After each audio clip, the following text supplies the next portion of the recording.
भाग गए भाई, भाग गए। ऐसा मैं नहीं, आदित्य धर मतलब लोग बोल रहे हैं। कुछ भी कहो भाई, ये होता है मौत को छू के टक से वापस आना। तो आओ बात करते हैं, ऐसा क्या हुआ जो रॉकी भाई ने अपने हथियार डाल दिए, कहाँ डाल दिए। खैर मेरे हिसाब से 2-4 पॉइंट्स हैं जिनके हिसाब से इन्होंने अपनी डेट खिसका ली। तो आओ उन पे बात करते हैं फटाफट। Number 1, VFX। देखो अब तक जितने भी ट्रेलर टीजर्स वगैरह आए, उनमें से कुछ कुछ सीन बहुत ही ऑफ लग रहे थे और कुछ कुछ तो AI वाले लग रहे थे। पर मुझे नहीं लगता कि इतनी बड़ी टीम सिर्फ ये रीजन की वजह से अपनी डेट खिसकाएगी। तो बात करते हैं मोस्ट इंपॉर्टेंट पॉइंट के बारे में। Number 2, middle east conflict. हाँ, जो ये मिडल ईस्ट में कॉन्फ्लिक्ट चल रहे हैं कंट्रीज के, ईरान, USA और वगैरह वगैरह, ये एक बहुत बड़ा रीजन है। क्योंकि उन्होंने अपने ऑफिशियल नोट में भी बताया कि ये इसी रीजन की वजह से अपनी डेट पोस्टपोन कर रहे हैं। और मिडल ईस्ट इनके लिए इतना इंपॉर्टेंट क्यों है? देखो, धुरंधर पार्ट 1 भी इन कंट्रीज में उनको रिलीज नहीं मिली थी और सीधी सी बात है कि धुरंधर 2 को भी इन कंट्रीज में रिलीज नहीं मिलने वाली है। तो ये एक बहुत सही जगह हो सकती है टॉक्सिक के लिए अकेले कमाई करने की भर भर के। पर अब ये है नहीं। तो अपन बात करते हैं नंबर 3, द एडवांटेज धुरंधर है। जो एडवांटेज धुरंधर के पास था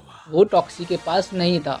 और एडवांटेज है पार्ट 1 का। धुरंधर पार्ट 1 ऑलरेडी रिलीज हो चुकी है। पर मेन पॉइंट ये है कि धुरंधर पार्ट 1 और पार्ट 2 जिस बजट में बनी है, पार्ट 1 ऑलरेडी अकेली उतनी कमाई कर चुकी है। तो ये एक बहुत बड़ा रीजन है कि टॉक्सिक को बहुत ही सोच समझ के अपनी डेट यूज करनी चाहिए। बहुत पहले ही कर लेनी चाहिए थी, पर अब इनका दिमाग चल रहा है। तो ठीक है। Number 4, pre booking. तो बाहर की कंट्रियों में ऑलरेडी प्री बुकिंग चालू हो जाती है। जहां टॉक्सिक ने 12-13 लाख की INR सेल की है, वहीं धुरंधर ने ऑलमोस्ट 3.5 करोड़ की सेल कर चुकी है। अब इतनी सारी चीजें देखने के बाद अगर यश भाई ने ये डिसीजन लिया है, तो मेरे हिसाब से it's a smart move. Ego में ना बहकर प्रैक्टिकली अपनी मूवी को ग्लोबल लेवल पर लेके जाना। तो अब देखते हैं 4 जून को।